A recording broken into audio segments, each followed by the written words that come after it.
Bismillahirrahmanirrahim.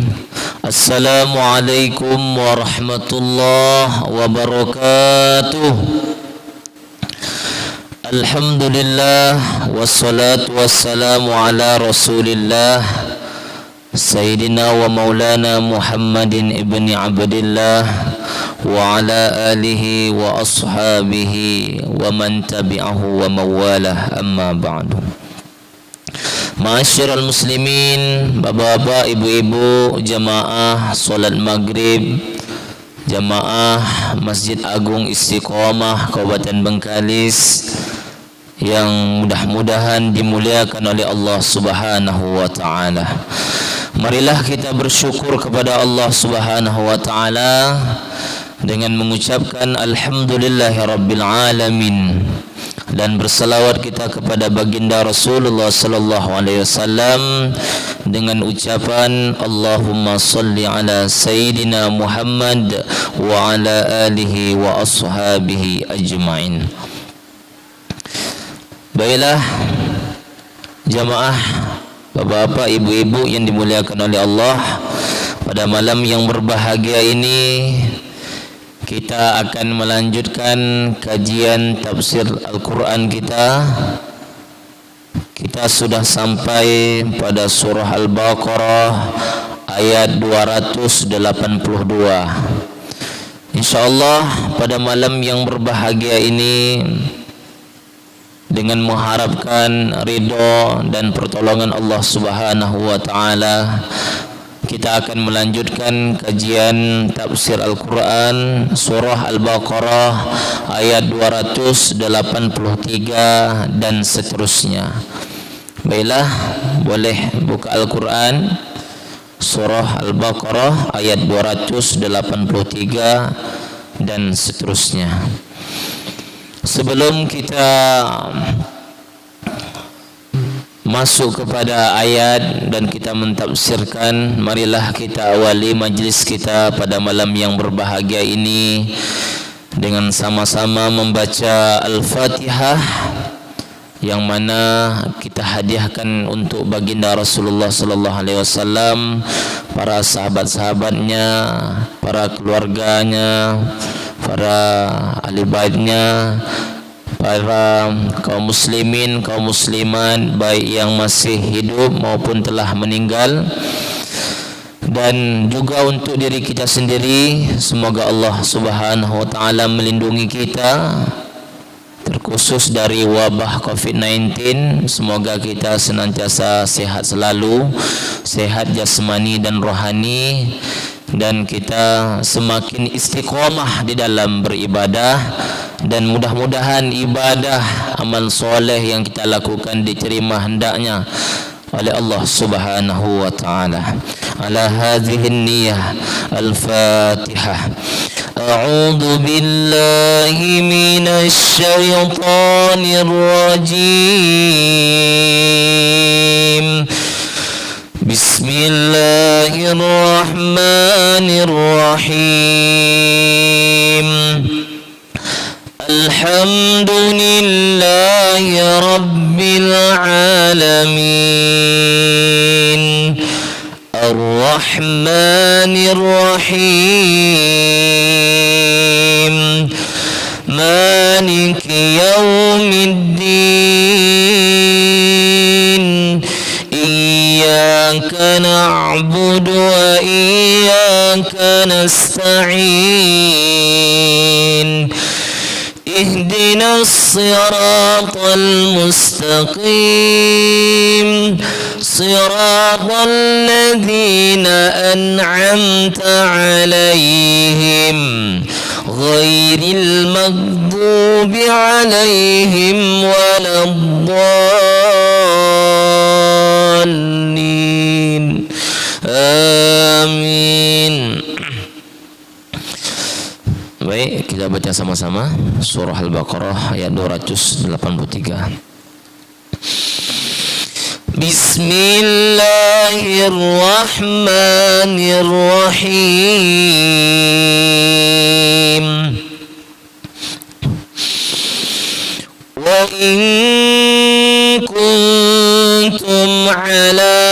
سفر ولم تجدوا كاتبا فرهان مقبوضة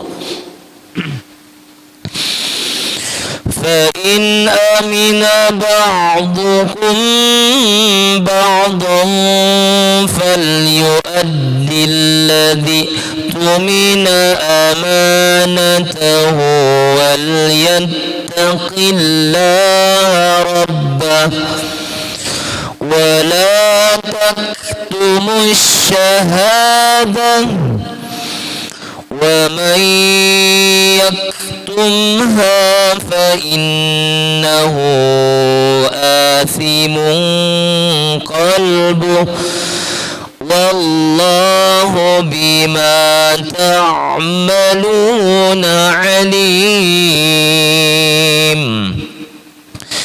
لله ما في السماوات وما في الأرض وإن تبدوا ما في أنفسكم أو تخفوه يحاسبكم به الله فيغفر لمن يشاء ويعذب من يشاء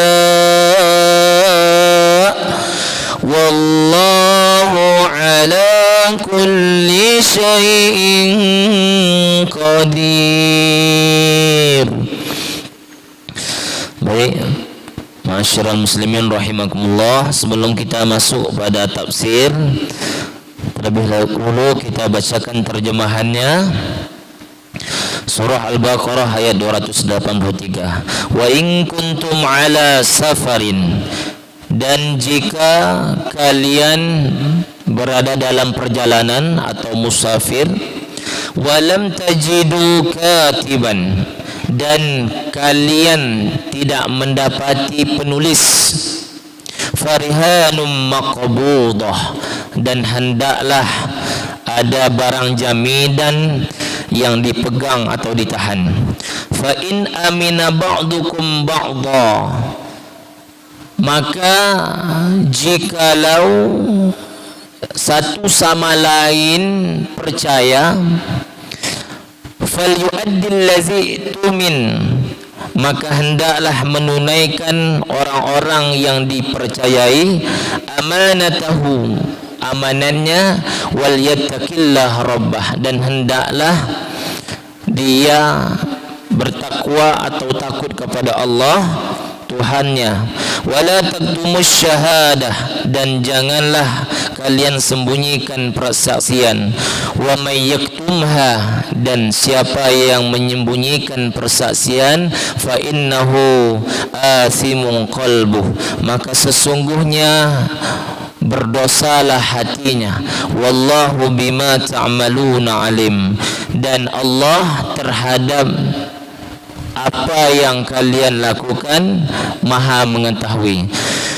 Lanjut, lillahi ma fis samawati wa ma fil ardh, kepunyaan Allah, milik Allah lah apa-apa yang di langit dan apa-apa yang di bumi. Wa in tubdu ma fi anfusikum, dan sekiranya kalian menampakkan apa yang ada di dalam diri kalian, au tukhfuh, atau kalian menyembunyikan, yuhasibukum bihillah, maka Allah akan memperhitungkan kalian dengannya. Fayaghfiru liman yasha, dan maka Allah akan mengampuni dosa orang yang dia kehendaki. Wa yu'adzibu man yasha, dan dia mengazab atau menghukum orang yang dia kehendaki. Wallahu ala kulli syai'in qadir, dan Allah atas segala sesuatu maha berkuasa. Masyarul muslimin rahimakumullah, Bapak Ibu yang dimuliakan oleh Allah, pada pertemuan sebelumnya kita telah mengkaji tentang perintah Allah Subhanahu wa taala agar menulis utang piutang atau muamalah transaksi jual beli yang dilakukan tidak secara tunai. Ada ulama yang mengatakan menulis di atas hitam putih hukumnya wajib, dan jumhur ulama menjelaskan bahwasanya hukumnya adalah sunnah. Kenapa?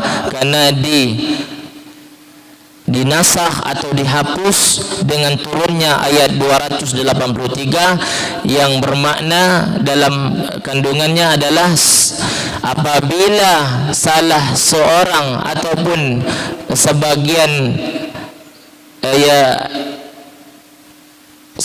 kalian antara orang yang memberi hutang dan orang yang dia memberikan pinjaman dengan orang yang berhutang saling percaya, maka hendaklah orang yang berhutang tersebut menunaikan amanah yang telah diberikan. Kemudian pada pertemuan sebelumnya kita telah menjelaskan bahwasanya ditunjuklah seorang juru tulis yang betul-betul adil, yang cerdas, yang cermat di dalam menulis utang piutang, dan juga harus dipersaksikan dengan dua saksi. Wastashhidu syahidaini mir rijalikum. Coba kita tengok pada ayat sebelumnya, penggalan terakhir dari surah Al-Baqarah ayat 282, ada 3 kali Allah menyebut namanya atau lafzul jalalah. Ada lafaz Allah 3 kali, yakni wattaqullah wa yu'allimukumullah wallahu bikulli syai'in alim. Dan hendaklah kalian takut kepada Allah, dan Allah akan mengajarkan kepada kalian, dan Allah Maha mengetahui atas segala sesuatu. Syekh Wahbah Az-Zuhaili di dalam tafsirnya menjelaskan maksud dari Allah menyebutkan 3 kali lafzul jalalah di dalam ayat ini adalah supaya manusia takut terhadap apa yang telah diperintahkan oleh Allah Subhanahu wa taala, supaya dia tidak main-main di dalam hutang, supaya tidak main-main di dalam muamalah ataupun transaksi jual beli yang dilakukan tidak secara tunai. Dan pada ayat sebelumnya Allah juga menjelaskan supaya para saksi yang telah ditunjuk tidak enggan ketika dipanggil. Wala ya'bas syuhada'u idza ma du'u. Dan pada ayat sebelumnya juga Allah menjelaskan, kita ulas sedikit karena kemarin tidak semuanya kita jelaskan. Allah juga melarang kepada penulis dan para saksi untuk menyulitkan kepada orang yang memberi pinjaman ataupun orang yang meminjam. Allah berfirman, wala tudarra katibu wala syahid, dan hendaklah para penulis, juru tulis, para saksi tidak menyulitkan atau memberikan mudarat kepada orang yang memberi pinjaman atau orang yang berhutang. Kenapa? Dalam sebuah hadis Rasulullah sallallahu alaihi wasallam riwayat Imam Muslim, apa kata Rasulullah? Unsur akhaka zaliman au mazluman. Tolonglah saudara kamu itu, baik yang menganiaya maupun yang dianiaya. Jadi orang yang telah diberikan nikmat oleh Allah Subhanahu wa taala untuk menjadi juru tulis yang baik, para saksi yang baik, itu adalah anugerah terbesar, dan lakukanlah dengan adil dan bijaksana. Baik, kita lanjutkan pada ayat malam hari ini. Wa in kuntum ala safarin. Baik, ayat 283. Wa in kuntum ala safarin. Wa in, dan sekiranya, apabila, kuntum, kalian. Siapa kalian di sini? Yakni orang-orang yang beriman. Karena pada ayat sebelumnya Allah menyerukan kepada orang yang beriman.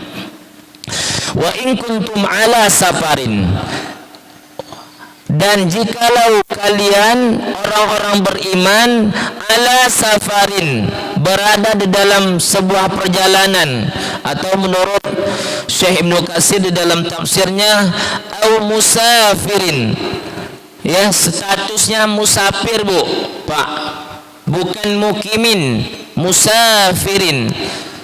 Wa in kuntum ala safarin wa lam tajidu katiban, ya, dalam perjalanan tak mendapatkan juru tulis yang menulis utang piutang, ya, walam tajidu katiban, dan kalian tidak mendapatkan juru tulis. Menurut Ibnu Abbas di dalam tafsir Al-Quranul Azim dijelaskan bahwasanya mereka memperoleh penulis, wajaduh, mereka memperoleh penulis, akan tetapi mereka tidak mendapatkan kertas. Walam tajidu kirtasan, au dawatan, atau mendapat tinta, au qalaman, tak dapat pula pena. Maka kata Allah, farihanum maqbudah, maka hendaklah ada barang jaminan. Jaminan apa? Penggadaian. Ada barang yang digadaikan, maqbudah, dan barang yang digadaikan, barang yang dijamin itu haruslah bisa dipegang, bisa ditahan. Artinya bukan barang yang tidak ada di tempat tersebut. Kalau kita misalnya mau berhutang dengan saudara kita, ya, aku gadai ini HP aku nih, aku gadai HP ini. HP itu haruslah sampai kepada tangan saudara kita yang memberikan pinjaman, memberi hutang. Sehingga para ulama menjelaskan, Imam Syafi'i berkata, sesungguhnya kembalinya barang yang dijadikan jaminan ke tangan pihak yang meminjam secara mutlak, bagaimanapun bentuk dan caranya, tidak membatalkan hukum al-qabdu yang sebelumnya telah rasana. Ya, Rasulullah sallallahu alaihi wasallam dalam sebuah riwayat, sebagaimana ia juga termaktub di dalam tafsir Al-Munir, Syekh Wahbah Zuhaili menjelaskan bahwasanya Rasulullah pernah menggadaikan baju besi miliknya, baju besi untuk berperang. Rasulullah digadaikan untuk mendapatkan 20 sok gandum yang dipakai atau dipergunakan untuk kebutuhan keluarganya. Menurut Imam Syafi'i, sebagaimana termaktub di dalam tafsir Al-Quranul Azim, Syekh Ibnu Katsir mengatakan bahwasanya Rasulullah menggadaikan baju besinya itu kepada seorang Yahudi. Dari penggadaian tersebut dapatlah 20 sok gandum yang diberikan kepada keluarganya. Farihanum maqbudah, farihanun, maka hendaklah ada barang jaminan. Farihan, ar-rahnu adalah suatu barang yang ditahan untuk dijadikan sebagai jaminan hak pinjaman, agar jika hak tersebut tidak bisa didapatkan dari gharim, pihak yang meminjam, maka hak tersebut dibayar dari harga barang yang ditahan tersebut atau dari harga kemanfaatan barang tersebut. Jadi ar-rahnu adalah sebutan atau istilah suatu barang yang dijadikan sebagai jaminan. Lalu Syekh Wahbah Zuhaili menjelaskan tujuan dasar dari adanya jaminan tidak bisa direalisasikan kecuali ar-rahnu atau barang jaminan tersebut harus berada di tangan. Maqbudah harus di tangan. Para ulama fikih sepakat bahwa al-qabdu, memegang atau keberadaan barang jaminan di tangan pihak yang meminjam, merupakan syarat ar-rahnu. Jadi syarat sah dari Rahnu barang dagaya, barang jaminan atau gadaian atau barang gadaian akan menjadi sah ketika barang itu sudah sampai ke tangan orang yang memberikan pinjaman. Kalau belum sampai pada orang yang memberi pinjaman, maka belum sah. Baik, kita lanjutkan. Fa in amina ba'dukum ba'da, maka jika satu sama lain, artinya orang yang memberikan pinjaman dan orang yang meminjam saling percaya. Kenapa? Mungkin faktor kedekatan, sudah berkawan lama, sudah macam adik-beradik. Amina, saling percaya, kata Allah, falyu'addil ladzi tumina amanatah, maka hendaklah menunaikan, maka hendaklah membayar siapa? Allazi tumina, orang yang telah dipercayai, orang yang telah diberikan amanah. Amanahnya apa? Tentunya berupa keharusan membayar. Kalau orang sudah percaya kepada kita, Bapak Ibu, jangan sia-siakan. Jangan buat orang kecewa dengan kita. Meskipun dia berkawan lama, akrab, tapi betapa banyak orang yang karena hutang dia berkelahi, tak tegur sapa,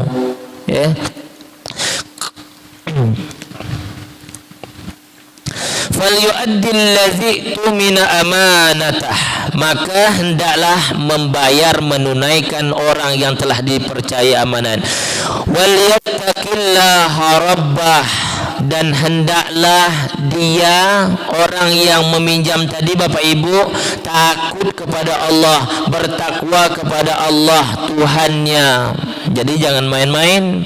Kalau orang lain telah mempercayai kita, jangan menyia-nyiakan kepercayaan amanah yang telah diberikan, karena itu juga ada hubungannya dengan Allah Subhanahu wa taala. Takutlah kita kepada Allah Subhanahu wa taala sebagai Tuhannya, Tuhan kita semua. Wala taktumus syahadah, dan janganlah kalian menyembunyikan persaksian. Kemarin kita telah jelaskan bahwasanya di dalam muamalah jual beli yang dilakukan tidak secara tunai, harus didatangkan dua saksi. Wastashhidu syahidaini min rijalikum, dua orang laki-laki. Fa illam yakuna rajulaini farajulun, tak dapat dua laki-laki, satu laki-laki, dua perempuan. Allah berfirman di dalam Al-Quran surah An-Nisa, ya ayyuhalladzina amanu kunu qawwamina bil qista, wahai orang-orang beriman, jadilah kalian semua sebagai penegak keadilan. Syuhada'a lillah, menjadi saksi karena Allah. Juga di dalam surah At-Talaq juz 29 Allah berfirman, wa aqimus syahadata lillah, dan dirikanlah, tegakkanlah kesaksian karena Allah Subhanahu wa taala. Takut kepada Allah. Jadi jangan main-main, jangan menyembunyikan persaksian, jangan membuat kesaksian palsu. Dalam sebuah ungkapan Ibnu Abbas, sepupu Rasulullah, sebagaimana yang termaktub di dalam tafsir Al-Quranul Azim, Ibnu Abbas mengatakan, syahadatuz zur min akbaril kabair, persaksian palsu termasuk daripada dosa besar. Kalau kita tidak suka, kalau kita sebagai saksi umpamanya tak suka kepada orang yang memberikan hutang, jangan pula kita membuat kesaksian yang palsu. Yang utangnya 10 juta kita buat 5 juta. Atau kita tidak suka kepada orang yang berhutang, kita juga membuat kesaksian palsu dengan menambah hutangnya. Itulah makna wala taktumus syahadah, yang kata Ibnu Abbas, kesaksian palsu, kesaksian yang salah, ya, tidak menegakkan kesaksian termasuk dari dosa yang besar.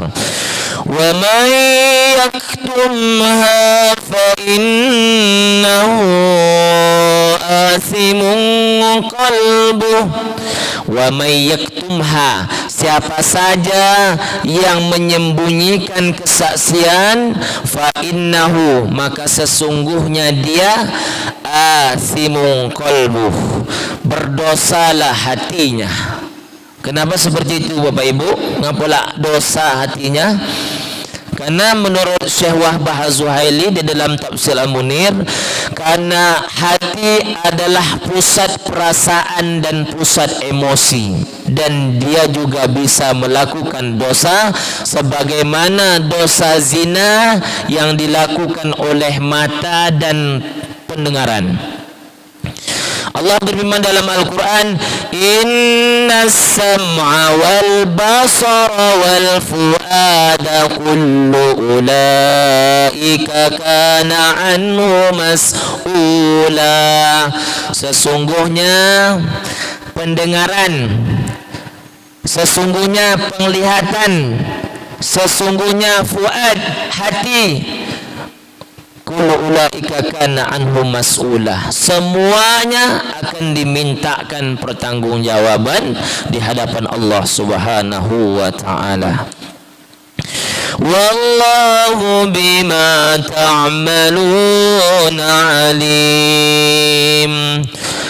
Wallahu, dan Allah, bima ta'malun, terhadap apa yang telah kalian lakukan, apa yang kalian kerjakan, apa yang kalian laksanakan, alimun, Allah maha mengetahui. Kalau kita membuat kesaksian palsu, Allah maha mengetahui. Kalau kita menegakkan kesaksian, ya, kita betul-betul adil di dalam menulis, adil dalam bersaksi, maka juga Allah maha mengetahui. Lanjut. Lillahi ma fis samawati wa ma fil ardh. Lillahi, dan kepunyaan Allah lah, ma fis samawati wa ma fil ardh, apa-apa yang di langit dan apa-apa yang di bumi. Manusia milik Allah, para jin, tumbuh-tumbuhan, semuanya apa yang ada di bumi, segala isinya adalah milik Allah Subhanahu wa taala. Wa in tubdu ma fi anfusikum aw tukhfuhu yuhasibukum bihillah. Dan sekiranya kalian menampakkan, ya, menyatakan apa yang ada di dalam hati kalian, atau menyembunyikan apa yang ada di dalam hati kalian, yuhasibukum bihillah, maka Allah akan memperhitungkan, menghisapnya. Allah maha mengetahui terhadap apa yang kita tampakkan, apa yang kita sembunyikan. Wallahu ya'lamu ma tusirruna wa ma tu'linun. Dalam sebuah hadis Rasulullah, lamma nazzala ala Rasulillah, tatkala Allah Subhanahu wa taala menurunkan ayat ini kepada baginda Rasul, lillahi ma fis sama, sampai wallahu ala kulli syai'in qadir, maka sahabat datang kepada Rasulullah sallallahu alaihi wasallam, wahai Rasulullah, sesungguhnya selama ini kullifna minal a'mali, kami telah diberatkan dengan amalan yang dapat kami lakukan, as-siyamu, ya, wal jihadu was sadaqatu was salatu, jihad, puasa, sedekah, salat kami telah melaksanakan ya Rasulullah sallallahu alaihi wasallam. Kami takut dengan kehadirannya ayat ini. Maka Rasulullah sallallahu alaihi wasallam katakan, aturiduna an taqulu kama qala ahlul kitabaini min qablikum. Apakah kalian ingin mengatakan sebagaimana dikatakan oleh ahlul kitab sebelum kalian? Mereka mengatakan sami'na wa asaina, kami mendengar akan tetapi kami mendurhakai. Itu percakapan ataupun perkataan dari ahlul kitab sebelum kalian, kata Rasulullah. Bal qulu, akan tetapi hendaklah kalian mengatakan sami'na wa ata'na. Seharusnya kalian mengatakan kami mendengar dan kami juga taat. Maka tatkala itu ma'asyiral muslimin rahimakumullah, sahabat mengatakan qalu sami'na wa ata'na, kami mendengar dan kami taat, dan lama kelamaan mereka tidak berat dengan kehadiran ayat ini. Maka turunlah ayat berikutnya, amanar rasulu bima unzila ilaihi min rabbih wal mu'minun. Jadi apapun yang kita lakukan, baik kita lakukan secara sendiri-sendiri, sembunyi-sembunyi, ya, terbersit di dalam hati kita perbuatan kotor, niat jahat yang akan kita lakukan kepada saudara kita, atau kita tampakkan, kita nyatakan, ya, Allah subhanahu wa ta'ala mengetahui dan menghisapnya, memperhitungkannya. Fayaghfiru liman yasha, lalu Allah mengampuni siapa saja yang Dia kehendaki, karena Allah Maha Pengampun. Bapak Ibu, qul ya ibadiyallazina asrafu ala anfusihim la taqnatu min rahmatillah, kata Allah, wahai hamba-hambaku yang melampaui batas, yang telah berputus asa dari rahmanku, la taqnatu min rahmatillah, jangan kalian berputus asa pada rahmatku, rahman Allah. Innallaha yaghfiru dzunuba jami'a, sesungguhnya Allah akan mengampuni dosa kalian semuanya. Karena apa? Innahu huwal ghafurur rahim, sesungguhnya Allah Maha Pengampun lagi Maha Penyayang. Allah mendahulukan ampunan daripada azab, karena Allah Maha Pengampun, Allah sayang dengan kita. Wa yu'adzibu may yasha, Allah juga menghukum, mengazab, menganiaya siapa saja yang Dia kehendaki. Wallahu ala kulli syai'in qadir, dan Allah Maha berkuasa atas segala sesuatu. Semoga kajian yang singkat dan sederhana ini bermanfaat hendaknya bagi saya sendiri dan kepada seluruh jamaah. Mudah-mudahan Allah Subhanahu wa taala Allah Subhanahu wa taala memberikan kemudahan kepada kita untuk belajar dan istiqomah kita di dalam beramal soleh. Terima kasih. Wabillahi taufiq wal hidayah. Assalamualaikum warahmatullahi wabarakatuh.